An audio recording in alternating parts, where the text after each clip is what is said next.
नमस्कार दोस्तों। तो इस वीडियो में हम एनसीईआरटी की 9वीं कक्षा की किताब की प्रश्नावली 8.1 के प्रश्न क्रमांक 7, 8, 9 और 10 यहाँ पर हल करेंगे। तो पहले हम 7वां प्रश्न ले लेते हैं। इसमें हमें दिया है कि ABCD एक समचतुर्भुज है और दर्शाइए कि AC कोण A और कोण C दोनों को समद्विभाजित करता है। मतलब कि हमें प्रूव करना है कि कोण DAC बराबर है कोण CAB के और कोण DCA बराबर है कोण ACB के। अच्छा, यहाँ पर हमें दिया है कि ABCD एक समचतुर्भुज है, मतलब कि इसकी चारों भुजाएं जो हैं वे बराबर होंगी। ठीक है। और यदि हम बात करें त्रिभुज ADC और त्रिभुज ABC की, तो इसमें AD बराबर है AB के, DC बराबर है BC के और AC जो है वो कॉमन है, मतलब AC बराबर है AC के।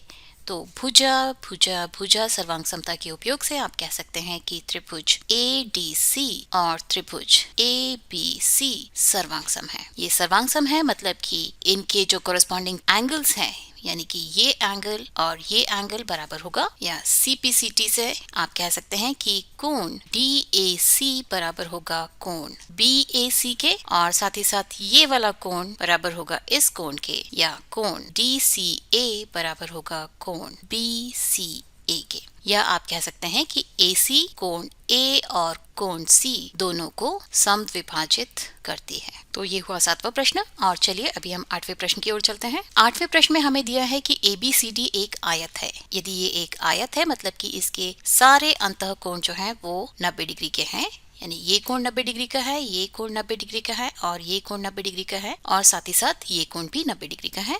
और आयत में आमने सामने की भुजाएं जो हैं वे बराबर होती हैं, मतलब कि AD बराबर है BC के और DC बराबर होगी AB के। ठीक है। ये जो भी चीजें मैं आपको बोल के बता रही हूँ, ये आपको वास्तव में एग्जाम के टाइम में लिखनी होगी, तो अच्छा होगा कि आप उन्हें भी लिख लें। और साथ ही साथ कहा है कि विकर्ण AC दोनों कोण A और C को समद्विभाजित करता है। तो कोण DAB बराबर था 90 डिग्री का, और यदि हम इसे समद्विभाजित करें तो प्रत्येक कोण, ये वाला कोण और ये वाला कोण जो है वो 90/2 या 45 डिग्री का होगा। ये 45 डिग्री होगा और ये वाला कोण भी 45 डिग्री का होगा। और साथ ही साथ ये कोण C को भी समद्विभाजित करता है, मतलब कि ये वाला कोण भी 45 का होगा और ये वाला कोण भी 45 डिग्री का होगा। ठीक है। और साथ ही साथ हमने यहाँ पर लिखा है कि AD बराबर है BC के और DC बराबर है AB के। और अभी यदि हम बात करें त्रिभुज ADC की, इसमें कोण DAC बराबर है कोण DCA के और दोनों 45 डिग्री के बराबर है, मतलब कि त्रिभुज ADC जो है वो एक समद्विबाहु त्रिभुज है, क्योंकि इन बराबर कोणों के सामने वाली भुजाएं भी आपस में बराबर होंगी, या आप कह सकते हैं DA बराबर होगा DC के।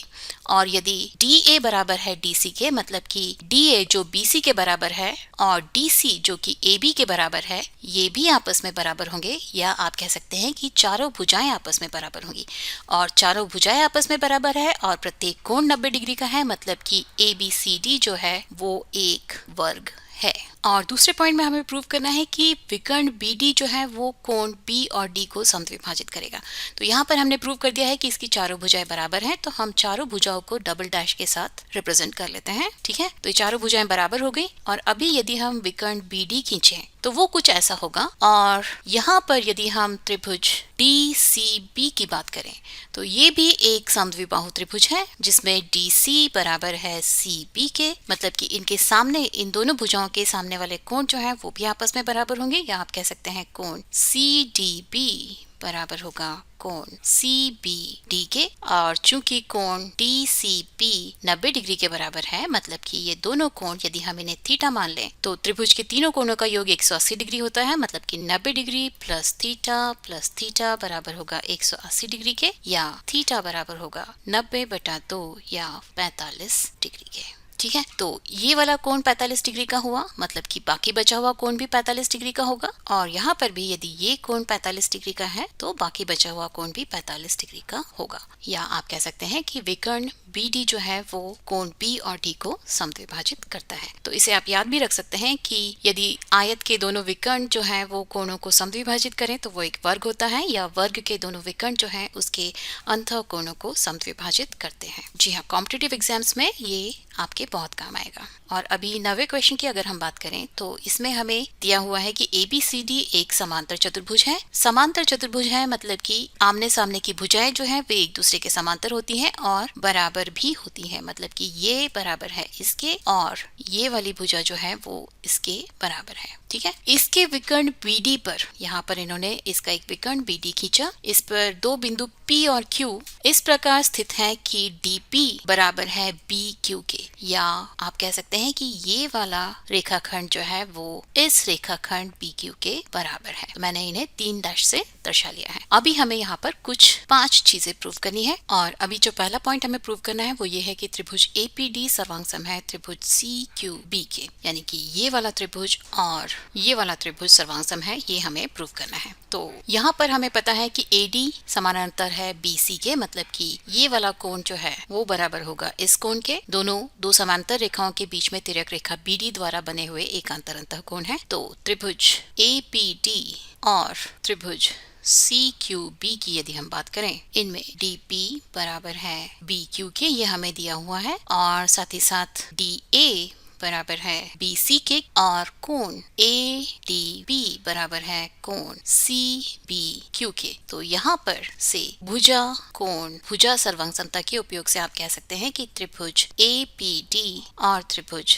CQB जो है वे सर्वांगसम है। ठीक है, मतलब कि त्रिभुज APD की भुजा AP और त्रिभुज CQB की भुजा CQ ये भी आपस में बराबर होंगी। तो हमने ये भी प्रूव कर दिया और ये भी प्रूव कर दिया। ठीक है, और अभी हम बात करते हैं त्रिभुज AQB और त्रिभुज CPD की, मतलब कि इस त्रिभुज और इस त्रिभुज की। यहाँ पर भी कोण AQB मतलब कि ये वाला कोण बराबर होगा कोण CDP, यानी कि इस कोण के, क्योंकि ये दोनों कोण भी जो हैं वे दो समांतर रेखाओं AB और CD के मध्य तिर्यक रेखा BD द्वारा बने हुए एकांतर अंतः कोण है। तो ये दोनों कोण भी जो हैं वो बराबर होंगे। तो फिर से यदि आप बात करें त्रिभुज AQB और त्रिभुज CPD के बारे में, यहाँ पर AB बराबर है CD के और साथ ही साथ BQ बराबर है DP के, ये हमें दिया हुआ है, और कोण ABQ बराबर है कोण CDP के।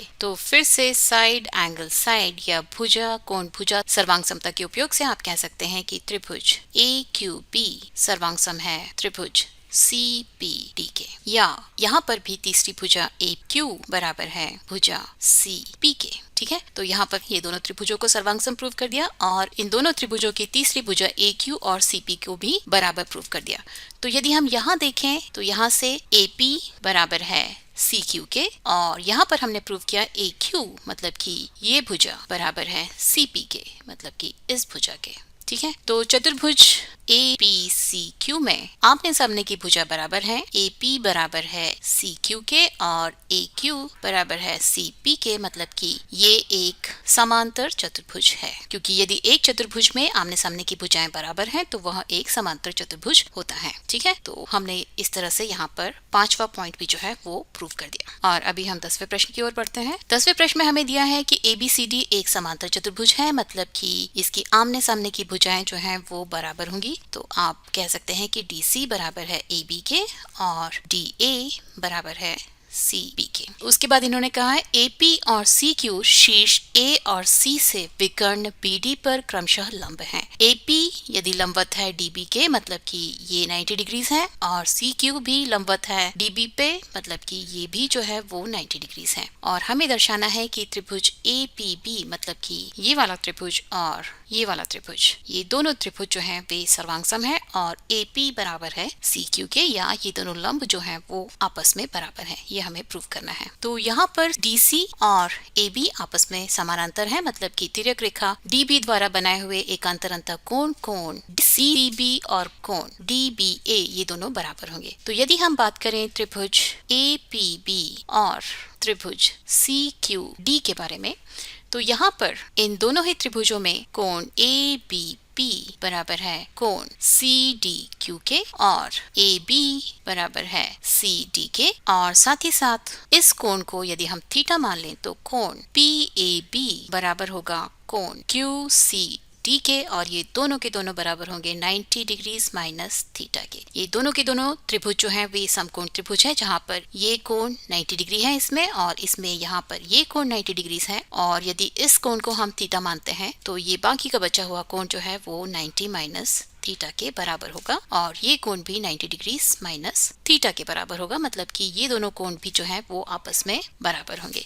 तो यहाँ से आप कोण भुजा कोण सर्वांग समता के उपयोग से कह सकते हैं कि त्रिभुज APB और त्रिभुज CQD ये दोनों के दोनों त्रिभुज सर्वांग हैं, और यदि ये त्रिभुज सर्वांग है तो इनकी संगत भुजाएं मतलब कि AP और CQ ये भी आपस में बराबर होंगी, और साथ ही साथ BP और DQ ये भी आपस में बराबर होंगी। ठीक है, तो हमने प्रूव कर दिया कि ये दोनों त्रिभुज सर्वांग है, और साथ ही साथ AP बराबर CQ के है वो भी हमने प्रूव कर दिया। तो इस वीडियो के लिए सिर्फ इतना ही, और अगले वीडियो में हम इस प्रश्नावली के बाकी के बचे हुए 2 प्रश्नों को हल करेंगे। तो उनके लिए आप मैथ स्मार्ट हिंदी को देखते रहिए और उसे सब्सक्राइब भी कीजिए, और नोटिफिकेशन बेल बजाना मत भूलिए, क्योंकि तभी आपको पता चलेगा कि मेरा अगला वीडियो कब आने वाला है। तब तक के लिए नमस्कार।